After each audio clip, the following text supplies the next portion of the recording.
banget hari ini ya. Waalaikumsalam. Panas banget hari ini. Tempat Anda panas nggak? Tempat Ibu panas banget. Insya Allah. Mudah-mudahan sehat semua ya. Kemarin itu kita sudah sampai bahasan apa ya? Bisnis model kanvas ya?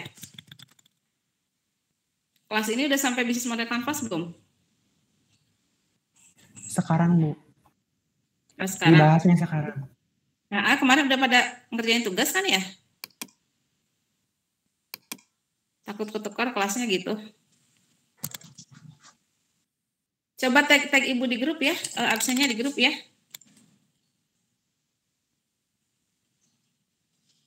Coba tag dulu. Grupnya ke apa? Ke log gitu.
Coba tag lagi ya, barusan ada muncul grupnya kelelep deh.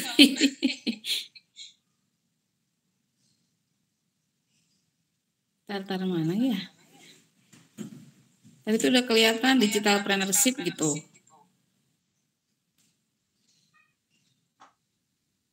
Oh, ini ada.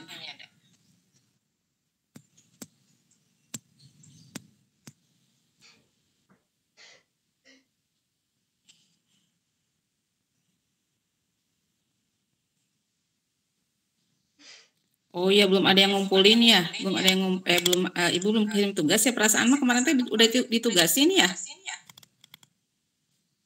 Udah, Bu. Cuma katanya dipresentasiin. Oh, presentasikan ya, boleh sok. Kalau gitu langsung presentasikan aja siapa yang bersedia duluan. Yang bisnis model kanvas ya.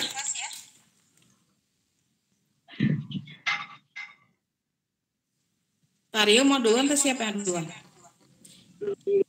Ya udah minggu kemarin, Bu. Barangkali yang belum pernah.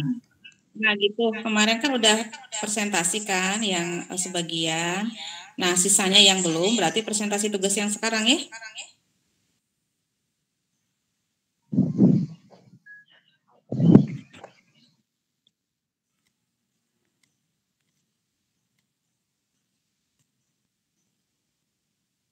Ya boleh, silakan. On cam dulu ya. Ezra, Sam, Jam-Jam, Novi, Rondi, dan yang lain-lainnya. Ya bisa pada tidur siang, ngantuk soalnya Ibu juga. Nanti Ibu ngomong sendiri. Ah, Ezra udah sih. Ezra minggu lalu udah. Gak jadi, Bu. Jadi sok Ezra sekarang ya, bisnis model. Ya. Oke, boleh off cam, Bu? Boleh. Berarti Ezra ada ya. Mana Tario belum on cam. Tario, siapa lagi? Rondi, Novi, Rondi, di mana Rondi?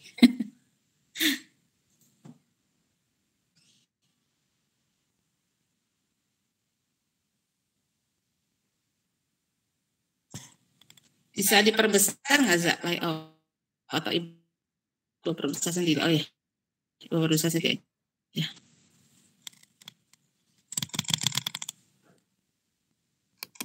Ibu izin out dulu, Bu, ganti di. Oke, Za, miring Za. Oke, siap. Mana on cam dulu sebentar. Mau difoto dulu. Mana ini pada tidur siang jangan-jangan nih.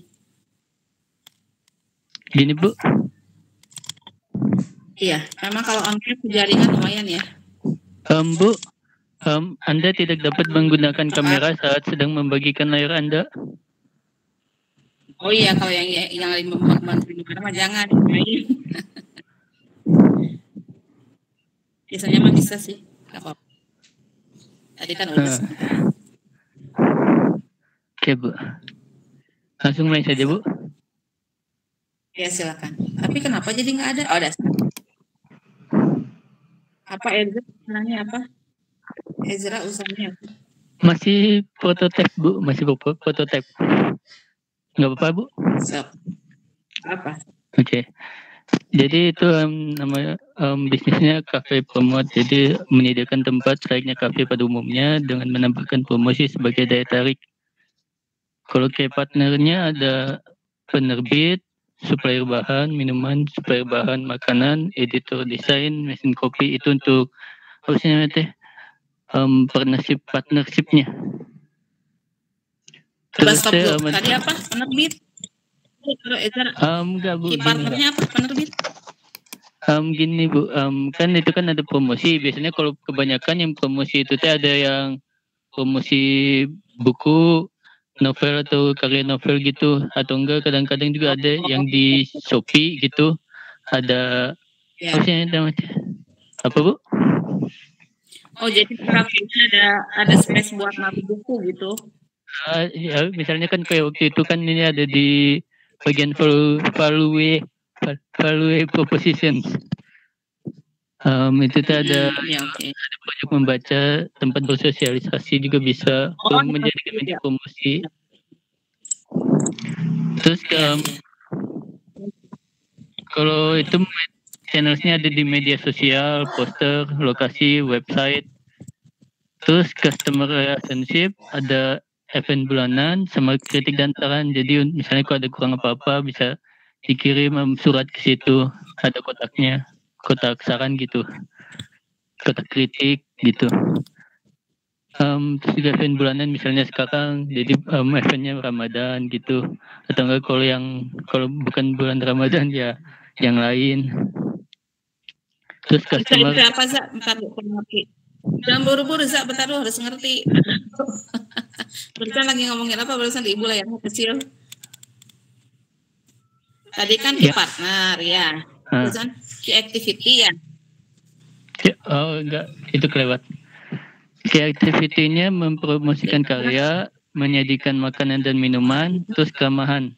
Karena kan ya orang Indonesia harus ramah. Terus ada kayak stop dulu. Oke. Stop dulu.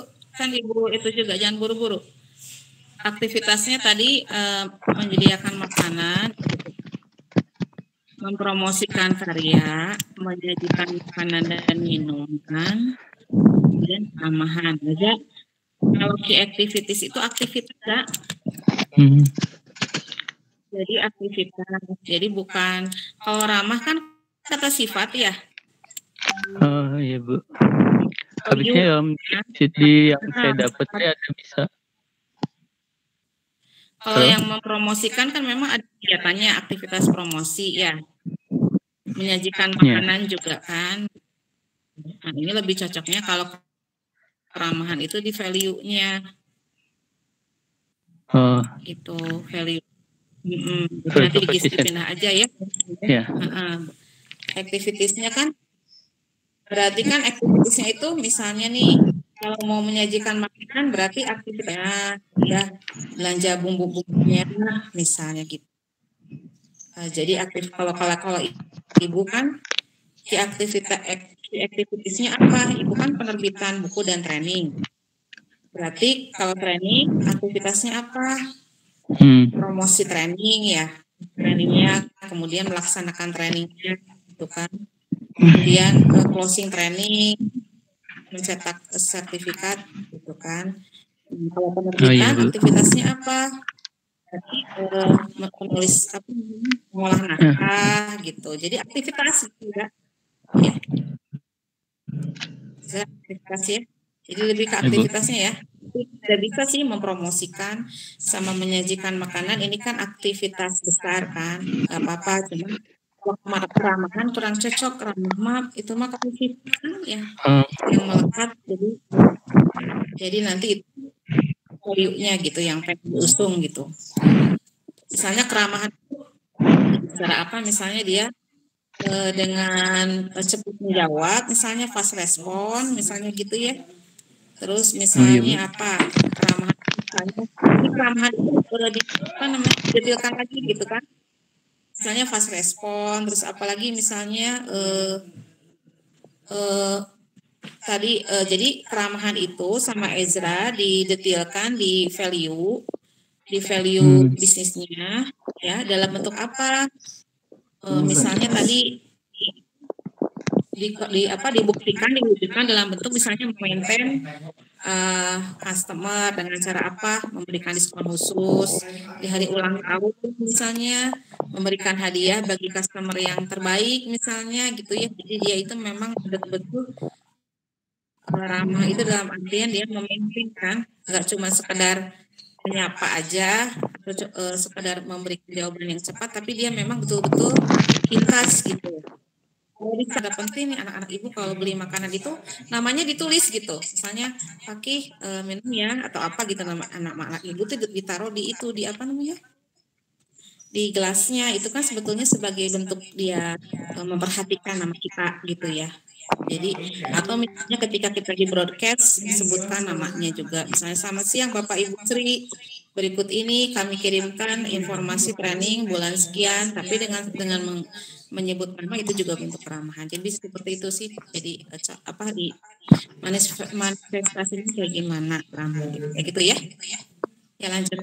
Berarti ini baru 2 pilar, key partner, key activities, terus tadi presentation ini kan sudah Bu. Coba yang tadi ngatakan buru-buru mana? Cek. Ya udah sok. Oke. Kalau key resource-nya ini barista, pelayan, aplikasi pesan tempat. Wait. Apa ini? Key apa? Key resources. Oh iya. Barista, pelayan, terus aplikasi pesan tempat. Pesan tempat, Bu. Ya. Pesan tempat. Jadi terus tempat gitu. Terus berikutnya value proposition-nya menjadi media promosi, tempat bersosialisasi, ada pojok membaca, ada tempat bulan, ke kopi dan makanan, pesanan cepat. Oke, stop dulu. Berarti ini teh kafe, tapi kafe itu dijadikan tempat nongkrong juga dan tempat orang untuk bisa mempromosikan produknya gitu ya. Iya. Lebih ke buku ya. Bisa Bu. Kalau nggak salah ada juga kafe kayak gini, kafe. Ya, kafe kayak gini ada apa sih namanya yang di Padepur kan? Dia juga buku, fokusnya buku. Fokusnya buku ya. Oh, saya nggak tahu Bu. Ya terus. Saya pernah dengar. Terus yang berikutnya. Lalu ada apa Bu? Customer relationship, event bulanan. Lalu ada juga kritik dan saran. Jadi seperti kotak saran Bu.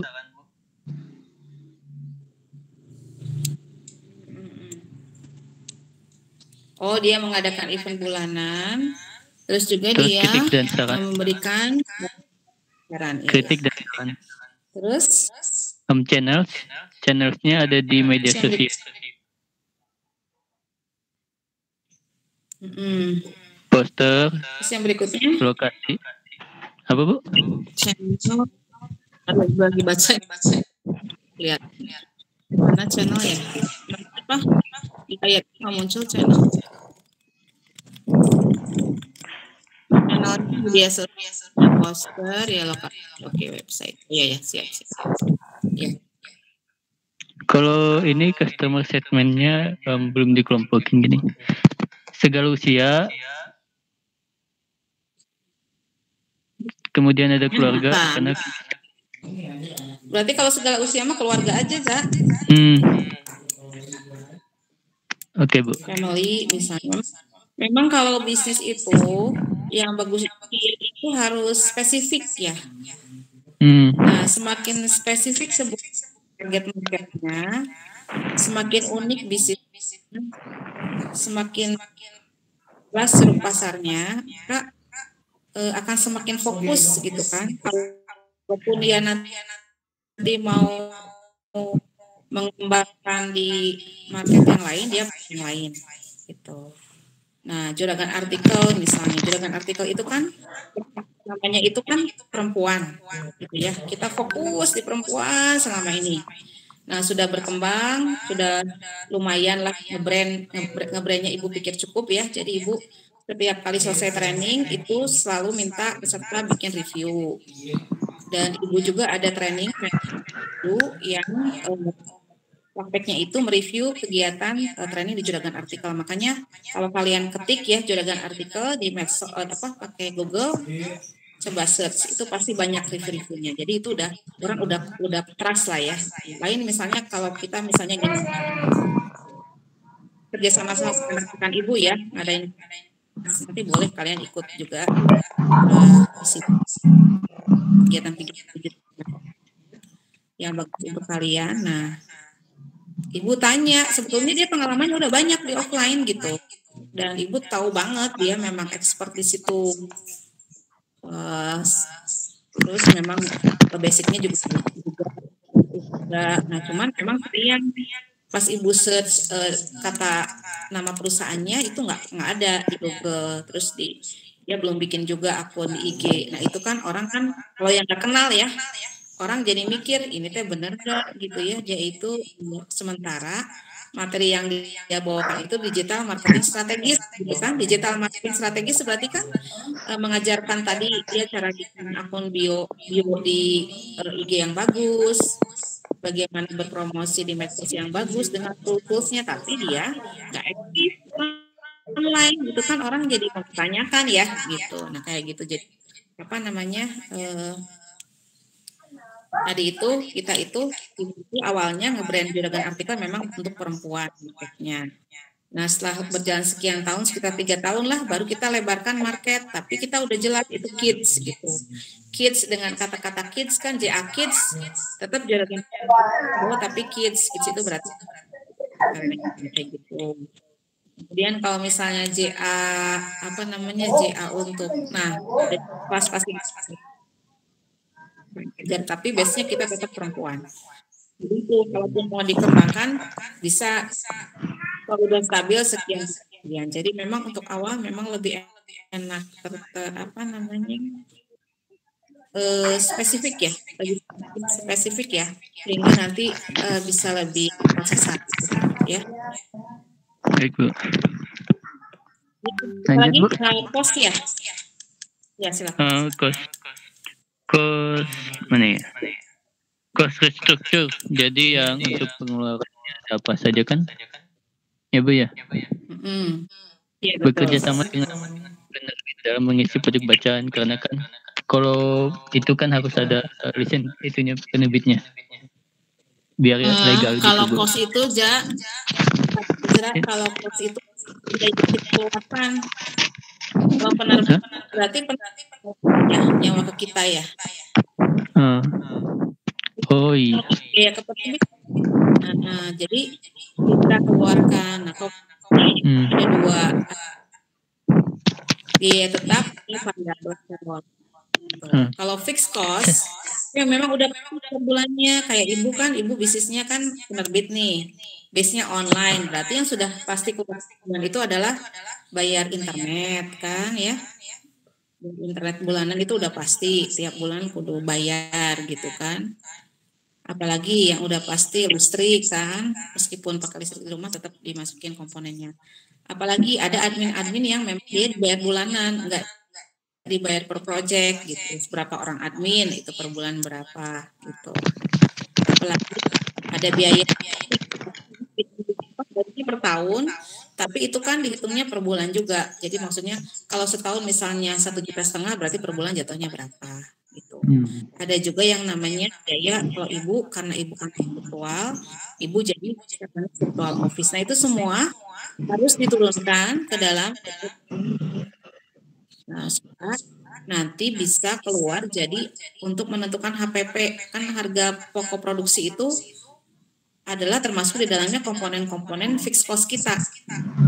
Kadang-kadang misalnya owner itu nggak mikir kalau kita juga harus digaji, komponen kita apa aja, pengeluaran kita apa aja, sehingga nanti nggak rugi gitu katakanlah. Jadi ada fixed cost dan ada variable cost. Yang variable costnya apa ibu ya? Bayar-bayar project lah, bayar-bayar editor itu ibu belum bulanan tapi per project, layouter juga per project, desain cover per gitu ya. Nah, jadi nanti ini berarti kan sewa tempat, iya udah bekerja sama dalam event. Nah ini mah berarti bekerja sama event tertentu ya bisa ini variable cost, berarti bahan baku dari supplier, ya gaji pegawai, ya pemeliharaan dan perbaikan, ya. Ya berarti yang harus dihitung itu ini bekerja sama dengan penerbit, karena kalau penerbit mah ada dia yang bayar. Bu, misalnya kan kalau belum ada, misalnya baru diluncurin kan harus ada diisi Bu misalnya. Kalau baru diluncurin gitu, baru diluncurin, misalnya baru diluncurin jadi ya buat diisi gitu, misalnya kalau belum ada yang pemasoknya gitu, belum ada yang ternyata mesen tempat ya. Oh itu kan tempat ya, kan udah masuk ke sewa tempat ya enggak? Ya oke. Maksudnya nggak diisi udah masuk. Jadi nggak berarti Eza nyewa tempatnya itu nggak dihitung itu satu kan ya, tapi itu nanti di bagian dari pemasukan. Jadi nanti ada yang namanya, coba satu lagi apa sih income itu apa namanya? Ini kan ada satu lagi namanya apa tuh, coba ibu lupa. Maaf Bu, soalnya putus-putus jadi ada bingung. Oh, putus. Ada satu lagi apa sih yang belum dibahas, satu lagi loh. Yang satu pilar lagi belum dibahas. Revenue stream. Revenue. Revenue. Ya, revenue itu adalah bukan pemasukan tambahan. Kan pemasukan utamanya mah dari itu kan, jualan kan. Berarti tadi untuk penerbit itu dimasukkan ke revenue. Apalagi misalnya penjualan bubuk kopi, jadi ada juga bikin kopi itunya, bubuknya, jadi bisa dijual untuk dibawa pulang. Jadi yang utama itu kan yang memang kita di tempat itu ya, yang udah rutin. Tapi kalau yang tadi kopi bubuk, nah itu bisa revenue. Paham ya? Kopi bubuk bukan ya, Bu? Silakan yang lain gimana, paham nggak? Oke, 3 orang aja cukup ya. Selesai 3 orang nanti yang lain perbaiki, ikutin evaluasi dari ibu kan, karena kan sama ya, pasti secara umum sama. Taryo minggu lalu udah belum Taryo?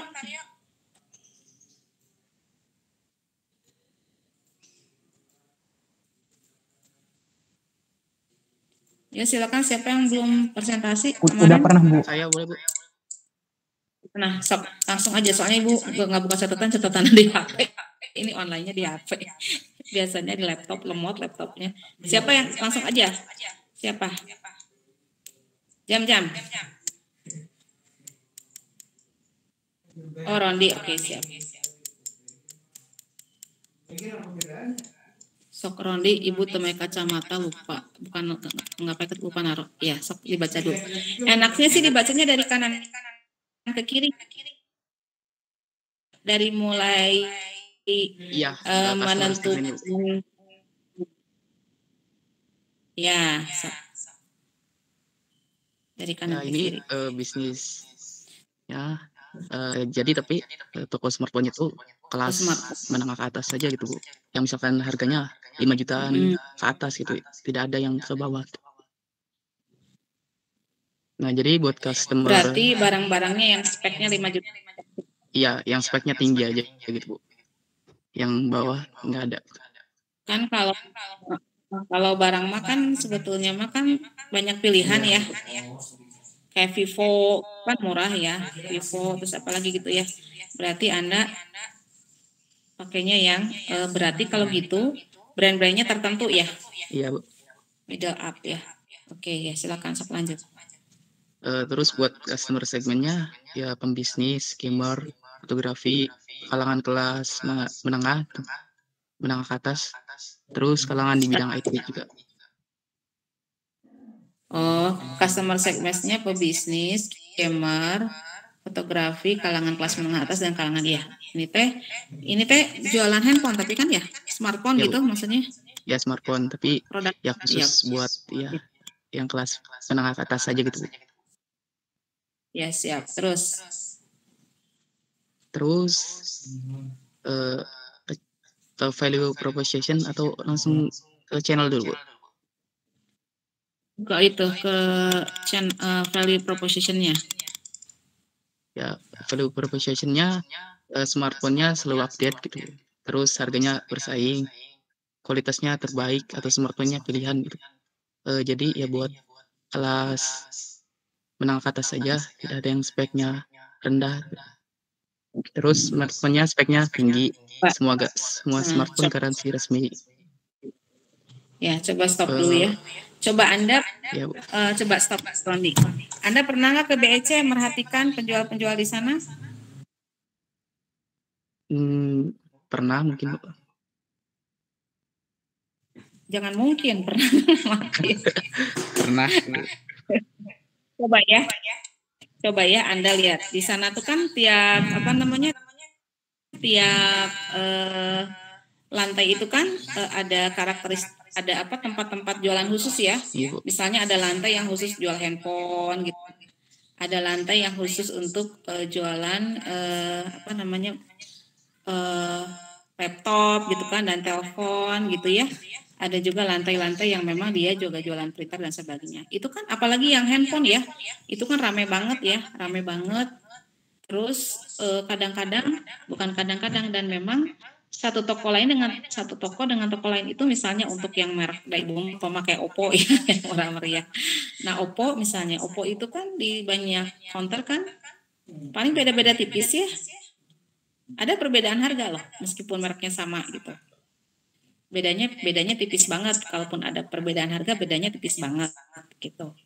Nah kira-kira kalau gitu Ibu juga sebagai seorang yang belajar berwirausaha ya sampai sekarang juga terus belajar. Kadang-kadang kan Ibu sendiri nih di online ya bikin kegiatan training online Ibu tuh sudah banyak yang menduplikasi ya. Jadi misalnya peserta Ibu beres training. Nah dia udah serap ilmunya ya. Nah, kalau di Ibu misalnya trainingnya 150.000, besoknya dia sebelah. Harganya banting dong 50.000. Ya kalau Oppo tadi kan, Oppo kan ada garansi resmi, speknya sama, nggak mungkin lah dia harga pokoknya kan sama. Nggak mungkin misalnya Oppo yang dengan spek sekian dikeluarkan sama pabrikannya misalnya 4,5 juta, dia banting harga dong jadi 3,5 juta, nggak mungkin kan ya, bener nggak? Gitu. Tapi kalau di bisnis Ibu yang online ini kelihatan kan, oh berarti yang bedakan harga gitu ya, harga gitu. Jadi yang Ibu 150.000 dia buka 50.000 gitu kan. Iya, kalau dari sisi harga orang seakan-akan tanda kutip akan memilih yang lebih murah gitu ya. Nah, tapi bagaimana Ibu berusaha mempertahankan kegiatan usaha Ibu ya, apalagi di masa pandemi ini adalah dengan keep in touch dengan para alumni gitu ya. Khususnya di tahun ini Ibu mulai melibatkan alumni untuk ada tagline-nya semangat tebar manfaat jadi duta. Sebetulnya duta itu untuk promosi juga ya, alumni-alumni diangkat jadi duta di juragan artikel, mereka mempromosikan mereka juga berhak untuk nanti sharing ilmu yang sudah mereka dapat daripada mereka bikin kolam-kolam sendiri ya.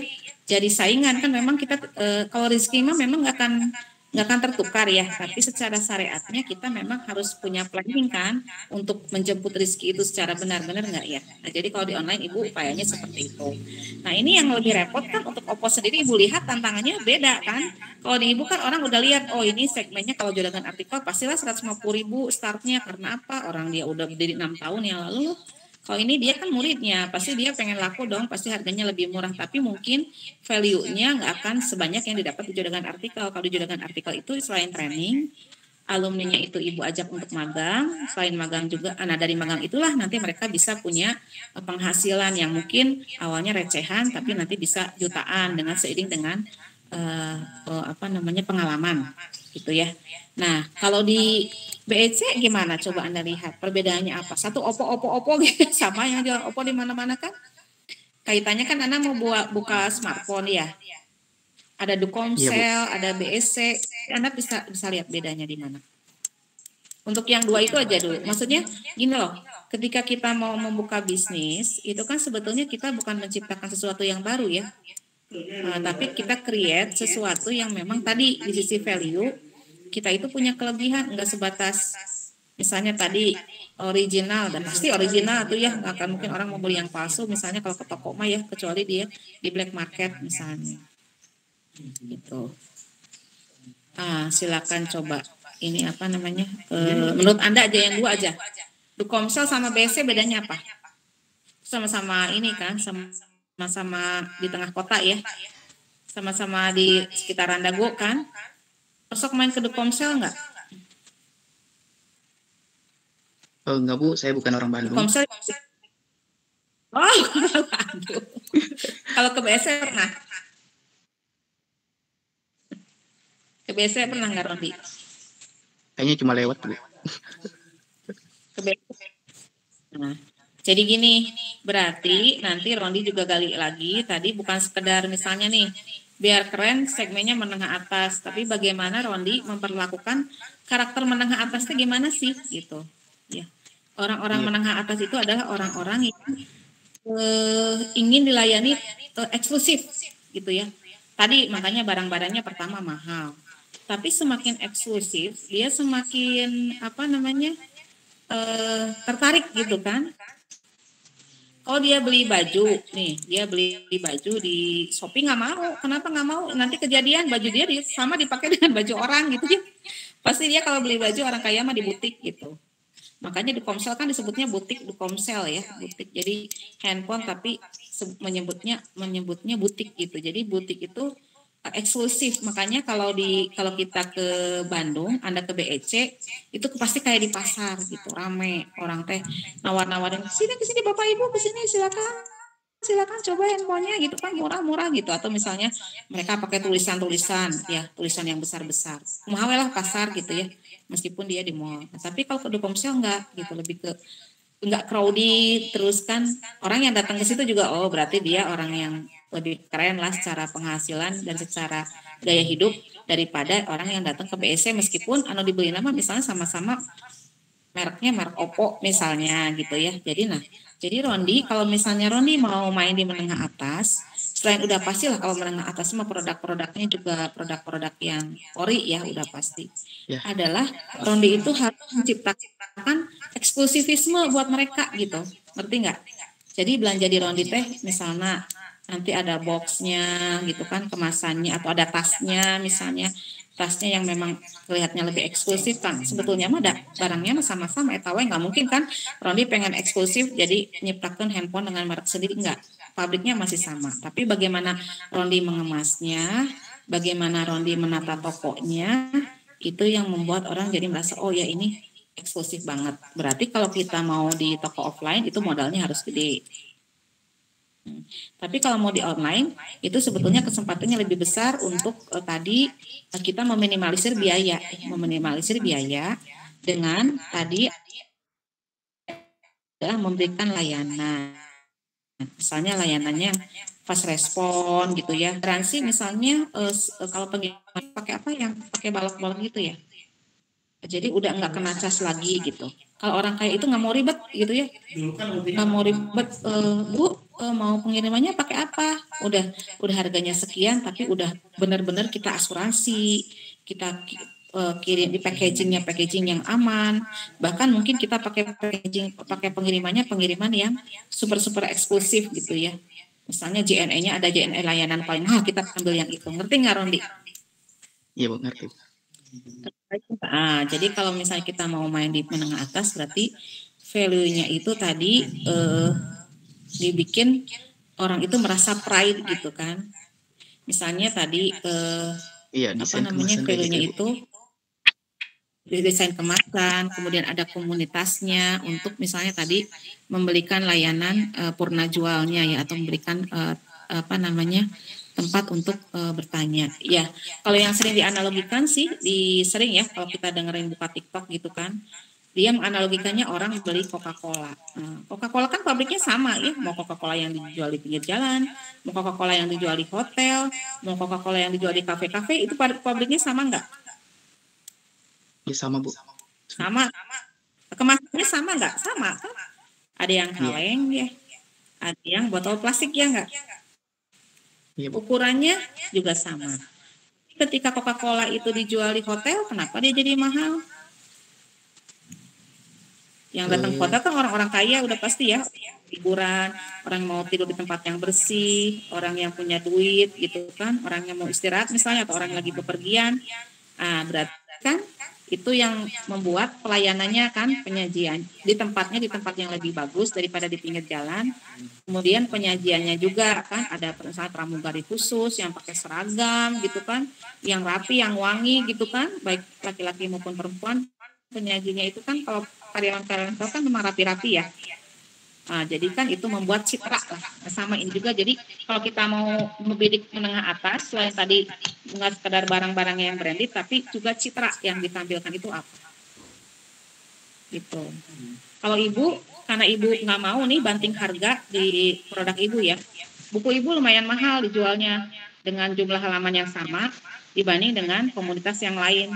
Sering sih marketing Ibu bilang, kenapa Bu nggak dijual yang murah aja gitu, karena Ibu tadi menambahkan ya added value-nya itu dalam bisnis Ibu itu adalah tadi pelayanan, very important person. Semua customer Ibu adalah very important person, VIP gitu. Jadi ketika dia nerbitin buku, dia ditanyakan mau kayak gimana covernya. Di tempat lain juga ditanyakan, tapi ini lebih lagi, misalnya dikasih berapa pilihan.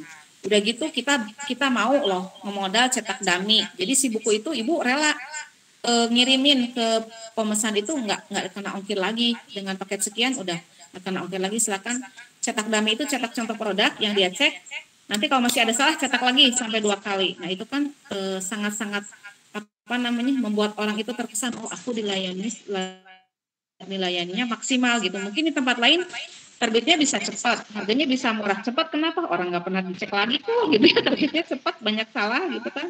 Kertasnya juga cuma 55 gram, beratnya kalau di Ibu 70 gram kayak gitulah Rodia. Jadi kalau kita mau main di menengah atas, memang kita harus memberikan pelayanan tadi dengan value-nya itu adalah dengan pelayanan yang lebih terkesan eksklusif ya. Makanya tadi di packaging misalnya, atau misalnya ada pertemuan-pertemuan mungkin yang di-create, boleh lah, silakan pelajari pola-pola penjualan di tempat-tempat yang lebih eksklusif ya. Di Starbucks kan kopinya mahal kan daripada di tempat lain ya enggak? Iya Bu. Itu apa yang menyebabkannya gitu ya? Ya jadi maksudnya untuk tadi poin value-nya, value produknya itu tinggal dipertajam ya. Iya Bu. Ya lanjut. Lalu ke channel Ibu. Ya untuk media promosinya menggunakan sosial media marketing, YouTube, marketplace, website dan banner.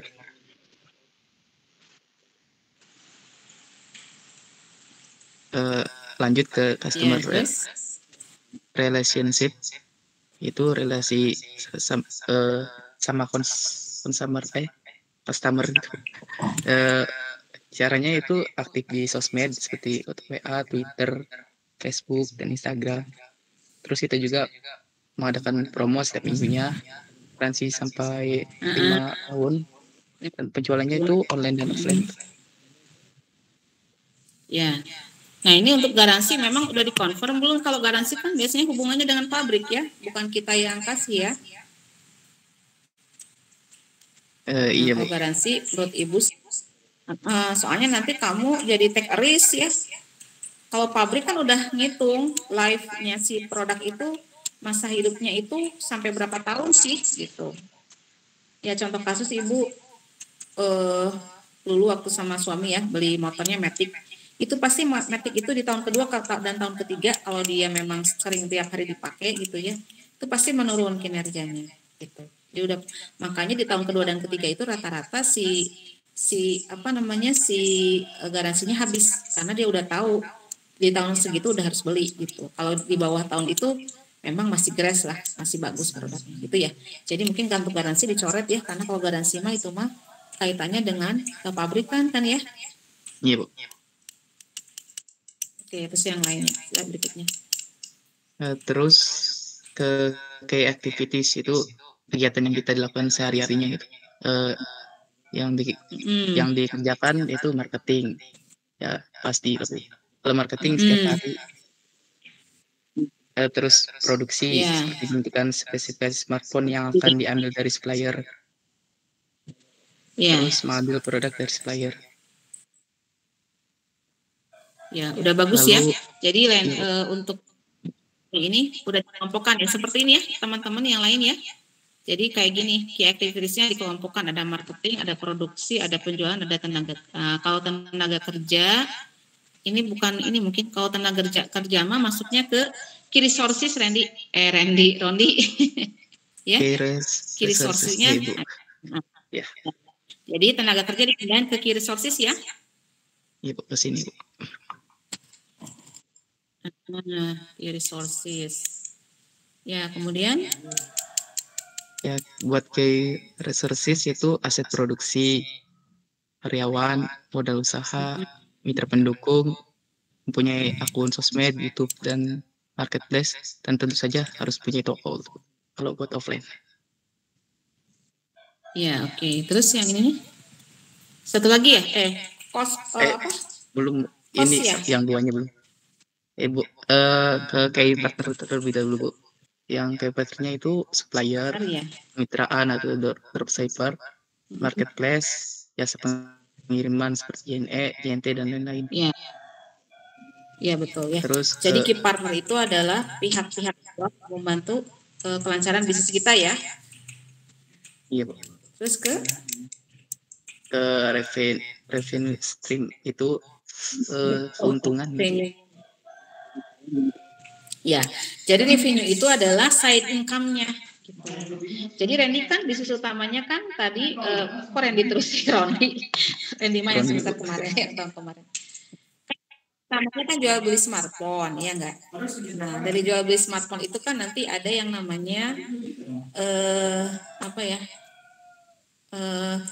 side income. Side income-nya itu jadi income tambahan tapi bukan dari bisnis yang utama. Contohnya apa? Jual aksesorisnya kan, atau jual kartu misalnya gitu ya.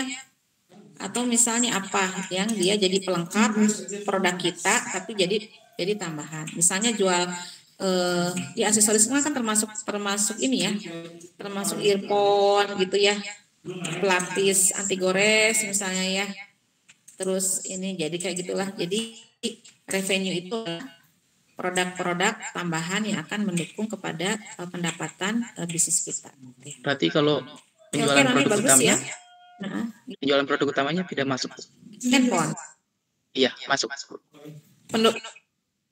Masuk, udah pasti. Jadi kalau revenue mah kita ngebahasnya ke produk turunannya gitu. Iya, Bu. Kayak ibu misalnya utamanya training sama buku, turunannya apa ya? Ibu buat merchandise, sekarang lagi mau lebaran kan, mau buat merchandise karena ibu mau ada ini, insya Allah Syawal itu mau ada silaturahmi di Bandung, mau ada kegiatan, mudah-mudahan COVID juga bersahabat ya. Jadi mau nyiapin seragamnya gitu, mau nyiapin itu kan berarti kan pendapatan tambahan ya. Yang sebelumnya ibu jual mug juga, ada mug gitu kan. Nah sekarang pengennya ada kaos, jadi itu tambahannya dari situ.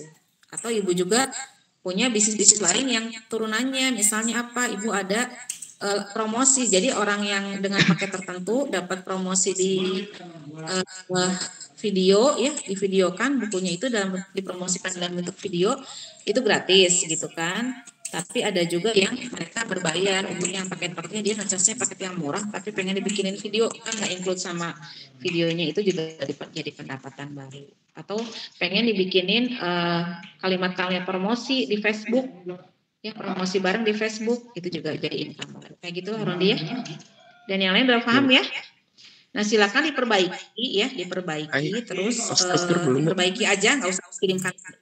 Nah, kenapa? Oh, struktur ya sok. Iya. Kok struktur kelewat ya? Iya.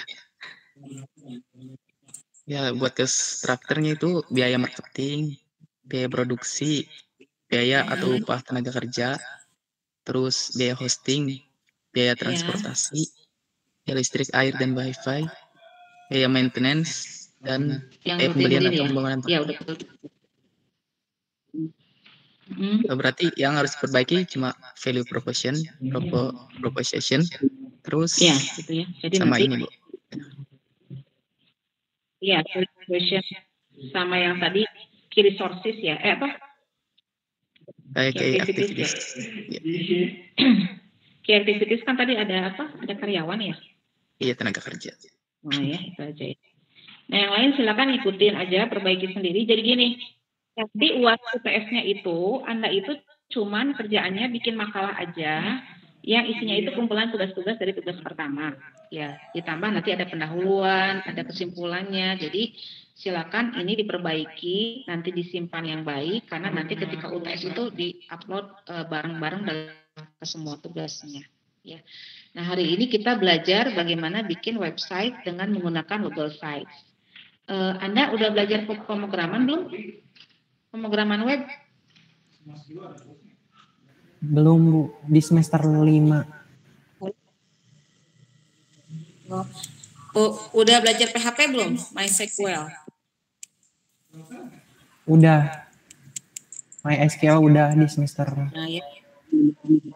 Nah, tapi PHP jadi sebetulnya kan mata kuliah ibu mah bukan mata kuliah ibu mah bukan mata kuliah pemrograman ya. Jadi akan membahas programming, tapi memang yang ibu harapkan untuk website ini pakai Google Sites ini cuman pengayaan aja ya, materi tambahan. Tapi yang ibu harapkan nanti ketika Anda mengerjakan tugas mah udah bikin tugasnya pakai minimal pakai WordPress ya. Karena kan pengennya ada tracking, bukan ada tracking, ada apa namanya? Perhitungan keuangannya gitu ya. Jadi barang-barangnya itu nanti bisa dihitung ya.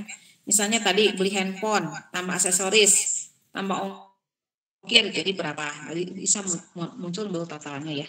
Tapi kalau yang untuk Google Sites ini ibu berikan karena gini, karena Anda ini anak IT, Anda hanya berpikir semua aplikasi itu harus ngoding gitu ya.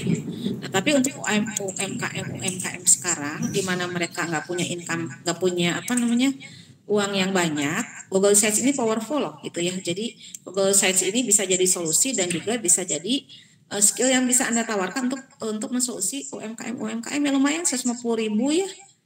Kecil tapi kan bikinnya juga cepat. Terus klien Anda juga dalam sebulan mungkin bisa 5 sampai 10 gitu ya. Nah, ini Ibu mengenalkan aja, tapi nanti untuk tugasnya, jadi tugas untuk minggu depan itu sudah mulai merancang interface untuk untuk websitenya ya. Tapi untuk pembuatannya mah sambil jalan ya, pekan depannya lagi. Hanya pekan ini kita belajar membuat website dengan Google Sites itu kayak gimana sih gitu ya. Ini bisa digunakan untuk Anda merancang tampilannya. Jadi merancang tampilannya pakai Google Sites, tapi nanti launchingnya itu pakai WordPress minimal ya. Dan nggak usah pakai PHP MySQL karena itu pasti butuh waktu kecuali Anda udah mahir ya. Bisa dipahami? Ya, jadi untuk rancangan interface-nya pakai fitur Google Sites, nanti untuk runningnya Anda minimal pakai WordPress karena kalau di Google Sites kan fasilitasnya terbatas ya, gitu ya. Nah, nanti Ibu kirimkan link YouTube-nya, Anda nanti komen di sana, hadir, nama NPM kelas berapa, berikutnya lakukan desain webnya itu dengan Google Sites. Ya, bisa dipahami? Jangan lupa absen di grup ya. Taryo bisa difahami Taryo, hanya Taryo aja yang on cam, yang lain tidur. Paham ya? Paham Bu. Ke grup ya. Ayo. Selamat siang. Assalamualaikum warahmatullahi